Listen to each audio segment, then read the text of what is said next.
Bunda Leon. Oke Bang, kembali Bang, terkait masalah kemarin kembali kisruh Bang. Ya. Terjadi percekcokan antara Niki dengan JPU.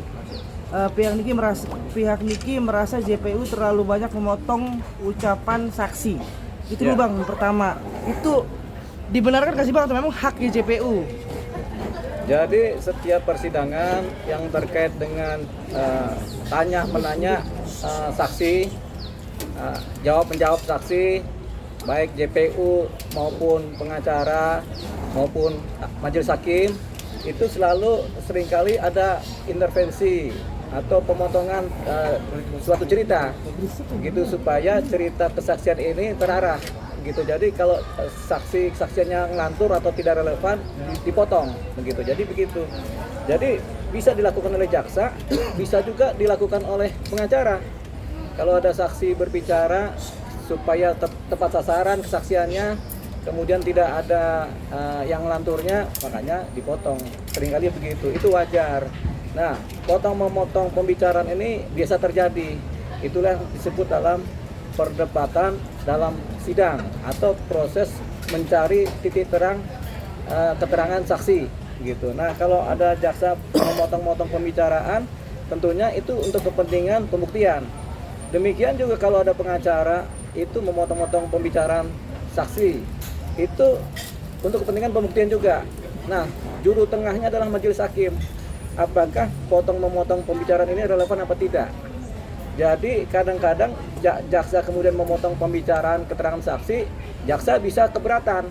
Makanya ada kata istilah keberatan. Kami keberatan yang mulia. Baik jaksa, pengacara juga gitu. Kami keberatan yang mulia. Itulah kata-kata itulah tujuannya karena ada potong-memotong tadi.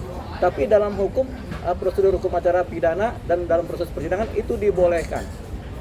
Jadi ya ketika jaksa memotong pembicaraan boleh. Ketika pengacara kemudian keberatan juga boleh, gitu. Jadi semuanya boleh sebenarnya. Gitu. Bang, kita mengerucutkan dulu bahwa arti JPU, jaksa penuntut umum, karena pihak Niki menganggap tidak netral. Kita artikan dulu Bang, JPU itu Bang. Ini bukan sidang perdata, ya. Sidang perdata pun seringkali ribut. Nah, kalau sidang pidana itu JPU itu ya pasti tidak netral. Kalau JPU netral, yang netral itu harusnya hakim, bukan JPU. Karena begini, JPU itu jaksa penuntut umum, ya. Jaksa tugasnya menuntut, pengacara tugasnya membela, hakim tugasnya memutuskan perkara. Yang netral itu adalah majelis hakim. Jaksa nggak boleh netral. Kalau jaksa netral berbahaya. Karena jaksa itu tugasnya harus membuktikan suatu dugaan tindak pidana berdasarkan bukti-bukti dan keterangan-keterangan saksi. Dia nggak boleh netral, dia harus mematuhi koridor-koridor proses penuntutan. Jadi dia harus mengarahkan bukti seperti apa, saksi seperti apa, begitu. Nah, pengacara juga nggak boleh netral dalam proses hukum pidana. Pengacara harus membela kliennya, nggak boleh kalau pengacara juga netral, nggak dia bela itu kliennya kan. Jadi pengacara juga harus berpihak kepada kepentingan hukum kliennya. Tapi di atas semuanya adalah bagaimana tercapainya keadilan, gitu. Duduk terang masalahnya jelas, keadilan tercapai bagi para pihak. Itulah nanti yang disebut sebagai netral. Tapi hakimlah yang menentukan semuanya. Nah, hakim yang netral, tapi hakim akan memutus berdasarkan bukti dan fakta-fakta di persidangan, transaksi. Jadi nggak pernah ada tuh jaksa netral itu, kecuali hukum acara perdata. Tapi nggak juga, sama-sama saling membela kepentingan masing-masing kan. Yang netral cuma majelis hakim, gitu. Juru tengah namanya majelis hakim, itu aja. Bang, tapi JPU itu bekerja untuk negara atau untuk pelapor atau kepentingan umum Bang sebenarnya Bang JPU? JPU itu bekerja untuk negara. Di bawah negara adalah kepentingan umum. Di bawah kepentingan umum adalah korban kriminal, begitu. Jadi jaksa harus membela kepentingan negara dulu karena jaksa adalah petugas negara. Kemudian dia harus membela kepentingan umum karena untuk keadilan masyarakat. Yang ketiga, dia harus membela korban karena kepentingan keadilan korban yang menderita dari suatu tindak pidana kriminal. Bang, terkadang JPU ini seolah-olah ada kabar miring terkait adanya titipan pesanan. Gimana Bang menyikapi itu? Semua perkara-perkara pidana seringkali dibumbu-bumbui oleh cerita-cerita miring. Nggak ada cerita-cerita yang lurus itu. Semua miring. Karena apa? Biasanya pelaku pidana itu kemudian atau korban merasa ada yang nggak adil. Makanya keadilan itu dicapai melalui keseimbangan dalam proses sidang. Sepanjang keadilan itu belum tercapai melalui putusan, itu selalu miring. Miring ke kiri, miring ke kanan, begitu. Karena timbangannya belum sesuai kan, makanya miring-miring nih. Kenapa miring nih timbangan keadilan? Kenapa miring kemari gitu?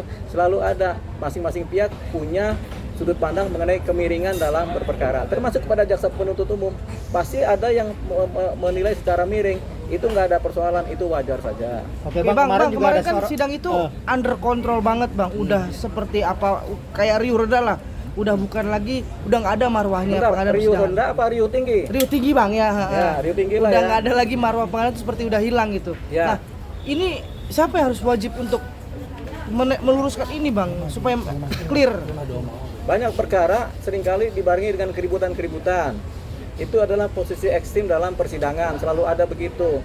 Dimanapun perkara seringkali ada terjadi keributan-keributan dan keriuhan begitu. Jadi ini kita bisa wajar. Nah, yang punya wewenang terhadap proses yang terjadi selama persidangan adalah majelis hakim, yaitu ketua majelis hakim. Dia memutuskan apakah sidang harus dihentikan, harus diskor karena keriuhan atau apa.